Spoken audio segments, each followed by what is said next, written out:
Tere kallis kuulaja, minu nimi on Maigi Varusk. Ja mina olen Alla Vinitšenko. Ning sa kuulad raadiot Roosa Raadio. Haara kohvitass ja tule õpetajate tuppa.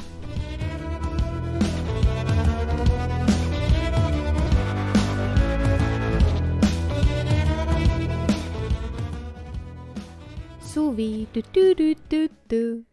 Valatus suvi, tü-tü-tü-tü-tü.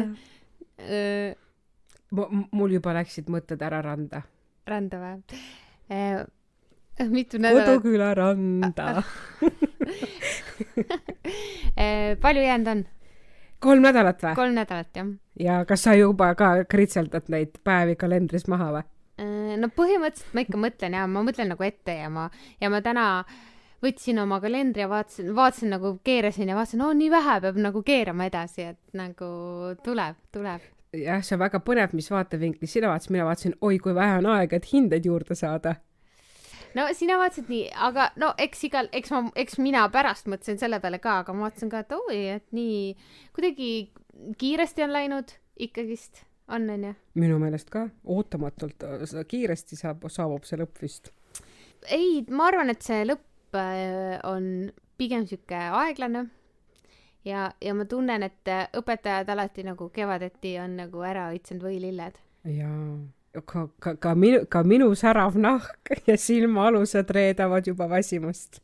Et sa enne küsisid mu käest, kas ma tean seda ja ma arvan, et paljud teavad seda pilti, seda öökulli pilti.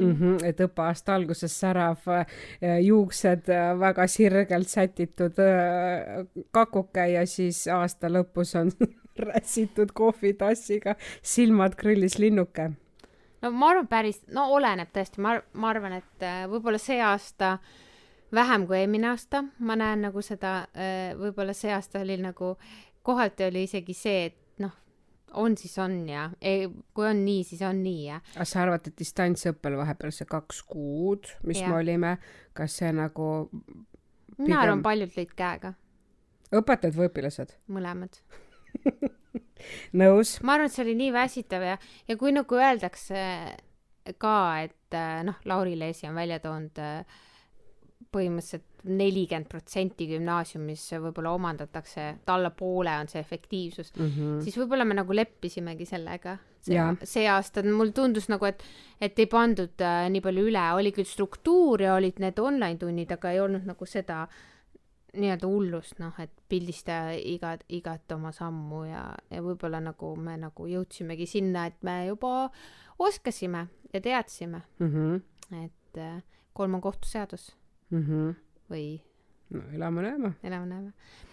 No, üldjuhul räägitakse õpetajast ju, et ta on aasta lõpus mandunud ja pundunud. Veel ei ole näha. Ei, minu arust ka ei ole. Hullu veel ei ole. Mina olen mõtlenud, et äkki see 2 kuud vahepeal see nagu kuidagi nagu ennetas seda praegu, ma ei ütle läbipõlemist, aga sellist rusunud väsimust nagu, et võib-olla Aga mina arvasin eelmine aasta, ma nüüd ei vaadanud, aga mina arvasin eelmine aasta, et hästi paljud õpetajad lahkuvad koolist, töölt. See aasta või vabandust? Eelmine aasta arvasin, eelmine õppeaasta nagu, eelmine kevad. Et peale seda kogemust? Jah, peale seda kogemust. Okay. Ja ma arvan ka, et see aasta paljud lahkuvad koolist. Aga see võib ka olla sellega seoses, et nad tahtsid juba varem lahkuda võib-olla. Ja kindlasti ja minu isiklik arvamus on generatsioonides ka, et raudvara õpetajad, kes näiteks ei kohanenud ja ei soovi kohaneda digipädevustega, siis nendel tehakse ka otsus lihtsamaks. See on minu isiklik arvamus. No mis on ka õige võib-olla. Aga mõni jälle ma tean, et on asendama tulnud raudvara, kes juba mõni aasta pensionil, et on tulnud sõbrannad päästma koolis ja on väga edukalt ree peale saanud. Et vot ma ei tea, kas asi on tahtmises või võimetes. No iga kevad hakkab see töökuulutuste asi ju pihta tegelikult, et iga kevad on ju, et see kaader ju voolab, sest tegelikult õpetajaid on väga palju. Ju rahvastikust üks kõige nii-öelda laiapõhjaldusem amet üldse, kui me võtame ka lasteaia õpetajad kokku, et et et õpetajate lehes oli vist kuulutusi kokku kõvasti üle 200, sinna 300 kanti oli juba neid. Ja mis aineõpetajad, eks ju, meie keeleõppe saade, eks ju, mis keskendus, mis keel tuleb õppida ja nüüd õpetajate lehe andmete kohaselt otsitakse 22 vene keele õpetajat, mis on minu jaoks nagu üllatus ja no nii. Aga kui sa vaatad neid kuulutusi lähemalt, mõni koht on seal näiteks 0,6. Mõni koht on seal 1,0, mõnel on lihtsalt kirjas nagu isegi ei ole kirjas kui palju, vaid on kavalalt pandud nagu osalise koormusega. No kuule, nagu kes see läheb 0,6 kohaga kuhugi tööle, vabandust? Ei, noh, just, et tal peab olema mitu sutsakat siis, eks ju, et kas tal on siis 2 või 3 töölepingut isegi. No jah, on... Et täiskohta kokku saada. Ma tean, et 7 aastat tagasi oli see täiesti nagu eksisteeriv mudel. Ma praegu ei tea. Lihtsalt mõtle, kui sa saad 0,6 kohta, ehk siis selline kiire matemaatika, selline väga kaudne matemaatika, ilma mingite lisatasude klassi juhatamisteta. See tähendaks umbes 620 eurot kuus. 620 eurot kuus. Me teame, palju rendihinda on, kui sa rendid omale korteri. Või me ei pea isegi rendist rääkima, kui sa lähed sellise sissetulekuga panka ja soovid laenu saada, et omale eluase osta, siis sorry, sul viisakalt öeldakse ära, ma arvan. No viisakalt, ei, on täpselt, et nii ongi. Aga miks mitte matemaatikaõpetaja? 36 tööpakkumist. 36 aga... Üle Eesti. Aga neid ei ole ju. Olen kuulnud. Et neid otsitakse tikutulega taga ja... Mis sa arvad, miks see nii on? Matemaatikat või? Jah. Ei tea, kellegi ei meeldi see. Õpilastele või nendele õpetajatele? Ei, see on ju, me kasvatame enda tulevikku. Jaa. Et kui sulle nagu matemaatika põhjustab raskusi, sa ei lähe seda ju õppima. Mina võtaks seda nii, et kui mul see tuleb raskelt, siis äkki otsida mooduseid, kuidas seda õpetada teistele, et neil ei oleks raskust. Et parandada kõik need vead, mis sinu õpetamise puhul tehti. Issand, sul on nii positiivne vaade, täitsa lahe. Aga võiks ju. Ei, no muidugi, aga sa pead enne seda ainet ja sulle peab see aine meeldima. Kuidas sa lähed õpetama midagi, mida sa ei oska? No jah. Ja imesid sünnib. Imesid sünnib. Ei, no muidugi those who can't teach ja mis see on, eks ole. Õpetab see, kes ise ei oska. No öeldaksegi nii. Just. Ja. Neid töökuulutusi vaadates tekib tunne, et ei jäägi ühtegi õpetajat kooli nagu ja muusikaõpetajaid, 21 muusikaõpetajad. No klassiõpetajad on alati vahetunud. See on mulle kuidagi, seal vist kunagi tehti ka mingi statistika, et seal on hästi palju noori ja siis nad lähevad näiteks emadena koju ja siis tulevad ringlusest tagasi ja käivad niimoodi ringluses ringi. No muusikaõpetaja, ma ei tea, see ei ole ka nagu, see ei ole minu jaoks üllatus, et nii palju muusika. Ei ole jah, sest kui ma mõtlen oma ülikooli peale ka, mina ei mäletaks, et minu pedagoogika ainetes oleks istunud keegi minu kõrval, kes õpib nagu muusikapäevas, aga muidugi nemad õpivad võib-olla ka mujal, eks ju, et Tallinnas, eks ju, ja Tartus kõrgemat ei ole. No Eller, aga kas nad ei õpeta ju õpetajaid? Just, et... Jah, ei, väga põnev. No seal on ka veel seda tugisüsteemi on päris palju ikkagist töökuulutustes. Logopeedid, need olid ka seal 30 kandis, siis oli eripedagooge oli palju. Ei tea, kas seal on ka see rotatsioon, et käiakse vahepeal siis perelisa saamas? Ei tea, jah. Et või lihtsalt vajadus nende järgi kasvab? Mina arvan, et vajadus kasvab. Ja ma tean seda, olen kuulnud, et näiteks väiksemates koolides on mitme kooli peal üks näiteks sotsiaalpedagoog või eripedagoog, et võib-olla siis nagu, kas siis on see üleüldine tendents või on see ka distantsõppega nüüd või sellega tõusnud. Et võt seda ei tea, kui palju see distantsõppe on nagu seda vankrit kiiremini käima lükanud. Aga paratamatu on see, et meie koolisüsteemis üha rohkem on vaja ikkagi. Aga kas sa oled kuulnud ühest alternatiivist? Nii. Noored kooli. Jaa.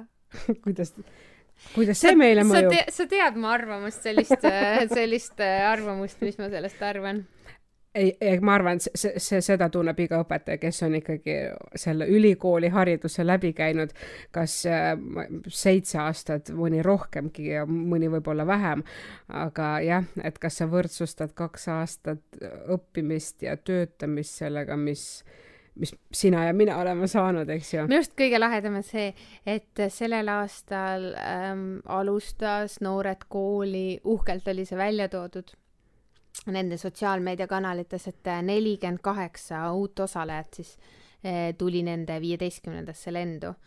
Ja 15 aastat juba. Ja 3 kuuga siis, nüüd nad alustasid, 3 kuuga siis neil tehakse mingisugused seminarid, koolitused, et siis 1. septembril alustada nagu klassi ees tööd. Ja seal on muidugi teised aspektid, see on see juhtimiskoolitused ja asjad.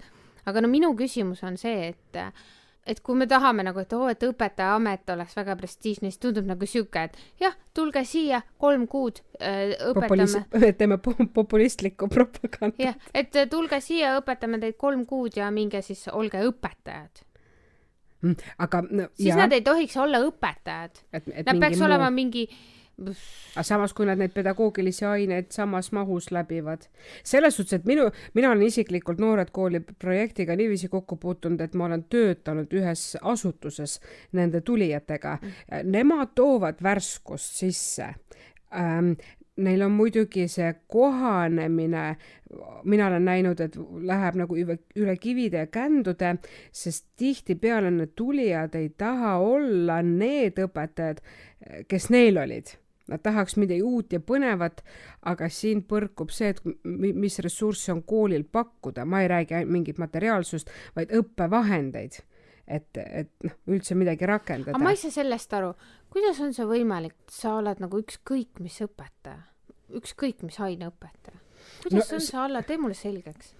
Mina tahan kandideerida. Kas tõesti mina saan hakata füüsikaõpetajaks või? Jah. Kuidas see võimalik on? Sa hakkad endaga töötama. Ma arvan, et see on siuke kõige kiirem eneseareng üldse, mis elus saad üldse teha. Tõesti vist, jah. Aga tead, mis nemad toovad seda värskust sisse, et sõltuvad sellest, mis nad on eelnevalt elus teinud, on ju. Et selle kogemuse pagasi ja tihti peale võib-olla nemad suudavad, sõltuvad ainest, kuidagi siduda seda sellega, et kus mul läheb seda elus vaja. Et teevad nagu õpilase jaoks elulisemaks. See on see väärtus, mis mina näen selles Noored kooli projektis. Aga samas mina tahaks nagu objektiivseid andmeid, kui palju vaata nad, Noored kooli, eks ju, ta siis siseneb programmi ja siis ta teeb selle nagu ettevalmistuse ära ja siis ta siseneb 8 aastaks õppeasutusse ja nagu teeb tööd. Et kui suur on protsent, kes pärast, esiteks oleks see, et kui paljud peale seda baaskursust, eks ju, see 3 kuud, eks ju, mis sa praegu välja tõid, kui paljud sealt jätkavad või kui palju juba peale seda loobuvad esiteks. Ja teiseks on see, et kui ta on 2 aastat seal ära olnud asutuses, kui paljud jätkavad üldse koolis. Ma ütlen, et sama kool, aga üldse õpetajana, kui paljud jätkavad. Kas sama palka, mis meie või? Jaa, küsimus. ma ei oska öelda. Ma lihtsalt praegu jäin kohe mõtlema. Aga nad ise väidavad Noored kooli 83% jätkab hariduses. Jätkab hariduses, see on ka selline. See on väga kavalalt öeldud. See on nagu siuke et kas ta on õpetaja või kas ta jätab haridusasutuses, ma ei tea, arendusjuhina või ta jätkab majandusjuhatajana või ta läheb... direktoritena on jätkanud, õppejuhtidena on jätkanud ja ei, nad ei kindlasti kõik ei jää õpetajaks klassi ette. Huvitav, kui paljud jäävad. Mind huvitaks see, et Noored kooli projekt, kui te mind kuulate, palun andke meile need vastused, et kui paljud jäävad nagu õpetajaks. Et nüüd ideaalne 48 uut, et kui palju... Paneme nad kõik vene keelt. Matemaatika. Vene keel, matemaatika. Ja võib-olla tead, sinna oli eripedagoogid ka. aga no eripedagoog, ma ei tea, kas kuidas sa paned mingi suvalise inimese ei, nad ei ole päris suvalised inimesed ikkagi. Või jah, okei, ma teen liiga võib-olla kellegile, aga no mulle tundub nagu tule kandideeri meile. Mis tingimused seal on? Aga see on jällegi mõnes mõttes, ma olen nagu natuke siin vestluses olen see Noored Kooli pro. Mul on tutvusringkonnas omajagu inimesi, kes on asja vastu huvi tundnud, mõni ongi nii kaugel, et ta juba on klassi ees, eks ju, selle programmiga. Ja need, kes on küsinud minu käest, et kuule, sa oled nagu õpetaja, mis sa arvad sellest programmist? Mina alati ütlen, proovi ära. Ja miks? Ütleme nii, et nad on, enam ei ole selles vanuses, et sa läheksid bakalaureusesse enam. 19-aastastega rinda pistma, eks ju. Aga sul on mingi maailma nägemus ja sa juba tead, mis ained sind huvitavad. Kas see on loodusõpetus, kas see on matemaatika või see on, eks ju, ma ei tea, kirjandus või eesti keel on ja. Ja siis nad juba teavad, et nad lähevad nagu palju kiiremini sinna fookusesse, panevad fookus sinna, mis neid huvitab, eks ju. Et iseenesest, aga samas see Noored Kooli programm, et teeme nalja ja mängime ja kõik on nagu selline, et kas see nagu on pedagoogika, et kõik teeme naljaks ja kõik on lõbus ja kõik on siuke mäng. Ei ole ju. Kuule, kui sa ikka krulliraamatut pole pähe õppinud, siis sinna klassi ette seisma ei tohi minna. Nõus. Vähemalt Tartus on nii. Vähemalt see oli võib-olla praegu. Tegin liiga kellegile, aga see on mul mõte. Aga Maigi. Mitte, ma tundun praegu siuke vabandust väga kivest. Miks lihtsalt nagu... Ei, muidugi, ma räägin, et me võime sinna väga häid inimesi leida klassi ette. Ja ma tean ka inimesi, kes seal on osalenud ja nad sobivad klassi ette, nad naudivad seda seal klassi ees olemist. Aga ma tahan lihtsalt seda öelda, et see natukene nagu tõmbab vett peale sellele õpetajaametile minu silmis. See on, ma arvan, suuresti õpetajate vaatevinkel. Võib-olla kooli arendusjuht ja koolijuht nagu näeks just, et meil on seda vaja. Võib-olla just selleks 8 aastaks. Et absoluut. Ja ta võib ju edasi jääda ju selles suhtes, et... Aga ära muretse, Maigi, kõik koolid ei saagi neid inimesi endale, sest seal on kindlalt kriteeriumid. Et nii on. Aga õppeaasta hakkab peagi lõpule jõudma. Mingi enesereflektsioon oma tegevusele äkki. Jah, mandunud ja pundunud. Mulle meeldib see kooslus. Üks positiivne asi, mis on sellest aastast on meelde jäänud ja üks kõige suurem väljakutse. Selline oli meie mõlema kodune ülesanne tänaseks. Just. Ja kuulajad, kes te meid kuulete, mõelge siis kaasa, et kordan üle, üks positiivne asi sellest õppeaastast ja kõige suurem väljakutse sellest õppeaastast. Tahad sa alustada äkki? Võib küll. Nii.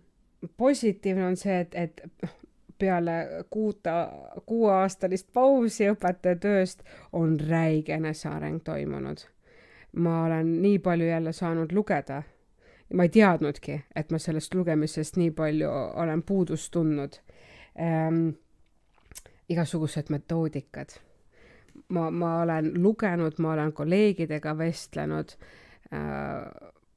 Põnev, et selles suhtes, et võib-olla see 6 aastat natuke maailmas ringi reisimist ja igasuguste asjade kõrvalt vaatamist ja on nagu silmaringi oluliselt avardanud ja just sealt nagu tood need metoodikad sisse ja oma kolleegidelt ka ja kindlasti orienteerumine ajas ja ruumis. Et see on nagu siuke väga, väga positiivne, kõige suuremad väljakutsed, kui siis rääkida, on see aja planeerimine. Et esmakordselt töötan mina õpetajana nii, et mul on endal lapsed. Et see on põnev. Kui mulle lapsed sain, siis mina mõtlesin, et issand jumal, kuidas see nagu üldse võimalik on.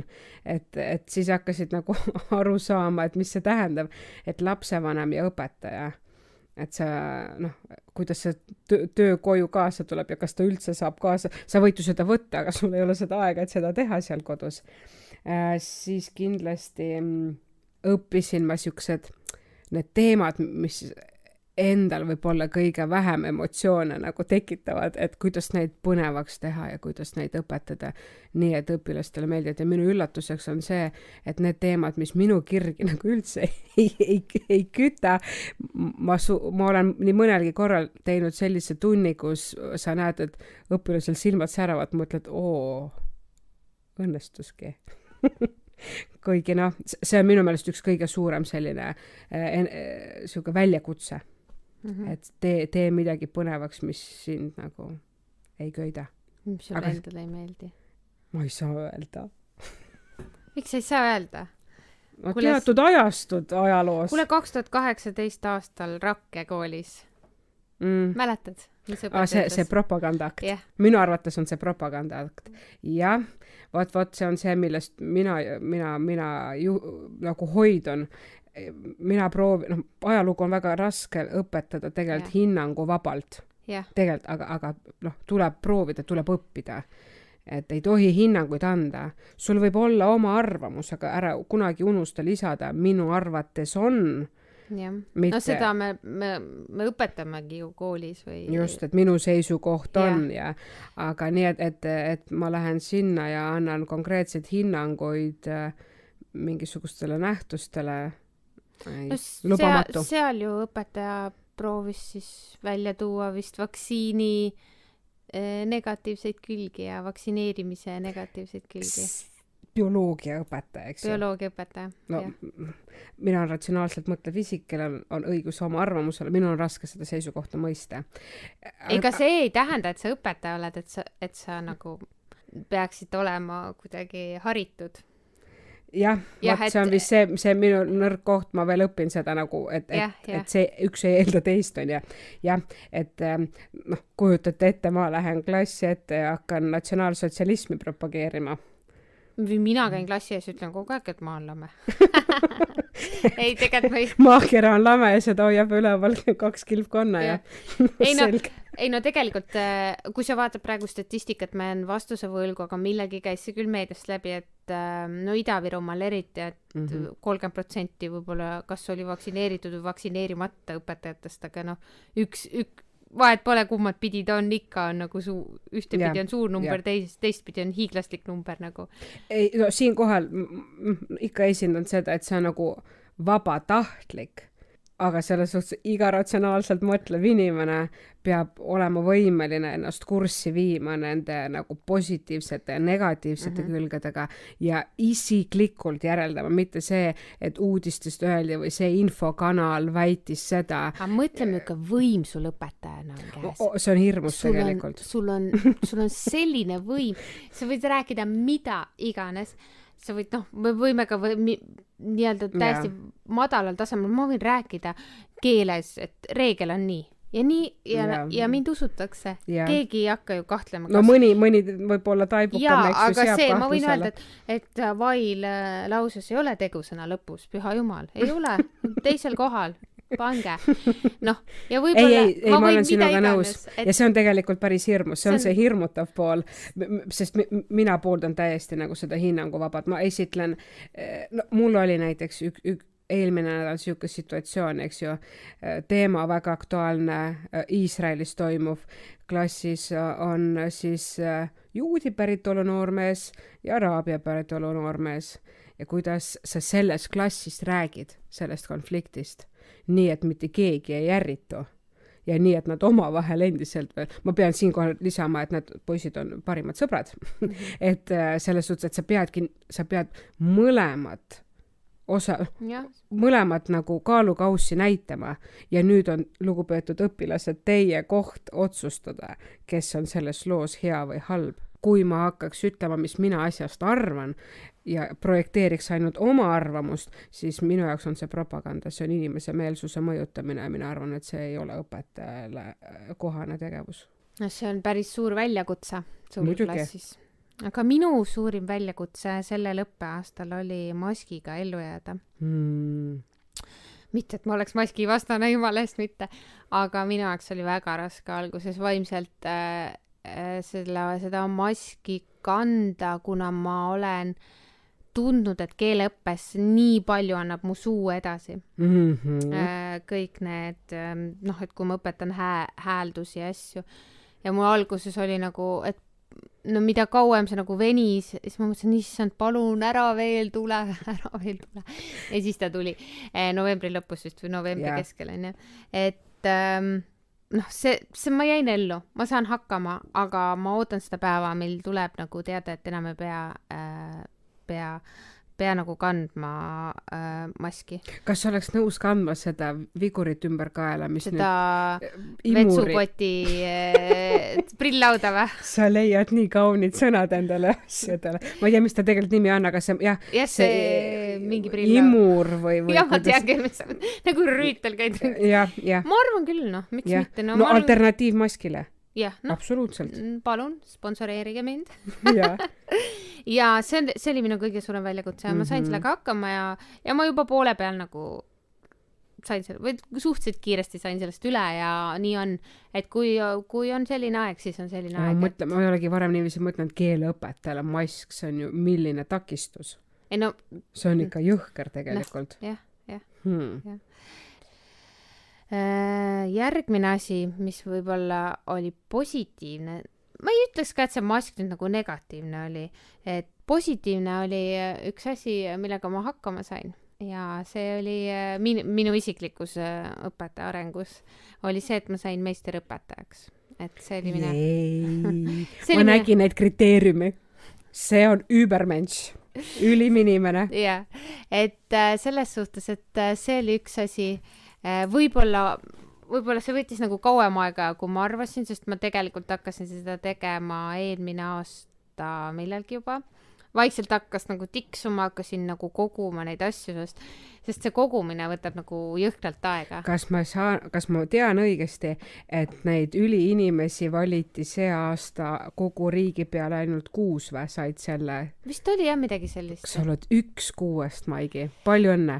Aga ma tooksin siinkohal välja selle, et igaüks saaks sellega hakkama, aga sa pead lihtsalt olema valmis seda tegema. Just, ja mina ise... Ja võib-olla sellepärast seda saabki nii vähe inimesi, sest meie õpetajatel ei ole aega seda teha. Tegelikult ma lihtsalt nägin neid kriteeriume. Tegelikult me tegeleme sellega. Me ei teadvusta ainult seda endale, et see võiks olla üks kriteerium sellele kvalifikatsioonile, eks ju. Et me ei teadvusta seda ja sa pead seda dokumenteerima, mille peale mina ei ole kindlasti dokumenteerinud. Ja teine asi on ka see, et mis sellest muutub minu jaoks, on ju? Paljud mõtlevad kindlasti ka seda. Ei, no kindlasti küsitakse kohe, et kas see nagu on kasu sellest. Esiteks ta kehtib sul 5 aastat, on ju, et ta ei ole sul nagu igavene. Kuigi ma ei teagi, kas ta peaks olema igavene. Ei, ma ei usu see. Vaata, see on see, kuidas hoida sind tegevuses, et sa jää loorberilehtada puhkama. Mina arvan, et see on hea, et seda nagu pead, ütlema, taas kaitsma või oleks õige jutt. Aga mina arvan, et see on väärt tegu ja proovimist kindlasti väärt. Ükskõik, kas ta annab sulle majanduslikult mingit lisa või mitte, aga see on ju, kuulge, mis tiitel, meisterõpetaja. Mina tahtsin sellepärast ka, et mina olen nüüd loonud oma selle pedagoogika nii-öelda või need õppemeetodid, need häälitsustega grammatikareegleid. Ma tahtsin nagu seda kuidagi mitte patenteerida, vaid kuidagi nagu kindlaks määrata, et mul on see pädevus, sest ma sain meisterõpetaja, seal on erinevad pädevused ja mul oli siis metoodika arendamine või metoodika. Et mul oleks see nagu olemas, et nii on, et see oli minu jaoks selline positiivne asi ja ma tundsin ennast õpilasena jälle või ma tundsin ennast nagu õpilasena, kes peab ennast tõestama ja kusjuures see on väga hea asi, mida ikka jälle nagu teha. Nii et Maigi on ehe näide kuulajad, need, kes proovivad või praegu töötavad ennast nendest meisterõpetaja siis punktidest läbi, see on võimalik, see võib tunduda võimatu, aga see on võimalik. Sa mäletad seda hetke, kui mul oli see hetk, kus ma elasin ennast sinu peal välja või nii-öelda purskasin emotsioonid sinu poole, et see on võimalik. Et see on võimalik, jah. Tubli töö. Edukas õppeaasta ju siiski. Jaa, üliedukas, et et igasugused enesearengud, leidmised, uuesti tulemised. Ja distantsõppelt lasti meid ikkagi veel tagasi kooli. Jah, oleme tagasi koolis, vaktsineeritud. Ja mitte vaktsineeritud ja rõõmsad. Ja rõõmsad ja tegelikult on iga õppeaasta ju tegelikult hea lõppkokkuvõttes. Ja kahjuks on inimene või õnneks on inimene selline, et negatiivne jääb kuhugi sinna ja positiivne tõuseb nagu esile ikkagist lõppkokkuvõttes vist. Ma loodan küll, vähemalt positiivsetel inimestel on nii. Vot. Proovime nagu selle õppeaasta endale võib-olla veel lubaduse anda. Ma luban ise endale, et ma ei pane aasta hindeid kuskil keskööl välja. See on sinu lubadus? Jah. Oota, kuidas sa alustasid seda oma lauset? Et ma luban endale. Ma luban endale. Ma luban endale, et selle õppeaasta lõpus ma teen sama kvaliteetseid tunde, kui ma tegin õppeaasta alguses. Väga tubli. Nii et aitäh teile meid kuulamast. See oli meie 9. osa vist. 9. osa. Ja me siis lähme väiksele suvepuhkusele ja me ootame teilt tagasisidet. Kindlasti ootame ka teemasid, mida te tahaksite koos meiega mõelda ja arutada. Absoluutselt. Kriitikat ka. Kriitikat. Jah. Muidugi. No see õppeaasta lõpp, see on see eneseanalüüsi aeg. Jah, et suur tänu, et kuulasite meid. Kõike head. Snii, snaa, snapi, snapi, snapi, snap. Oli vä? Eurovisiooni vaatsid vä? Jah. No, jäid rahule vä? Mis üritus see on, ei tea. Pole nagu... Tead, mina nägin, kuidas Eurovisiooni fännid sünnivad. No. Minu poeg. Aa. Ta vaatas kõike, mina isegi ei vaatanud. No, tore. Ole ettevaatlik. Nii, pane küünelakid ära.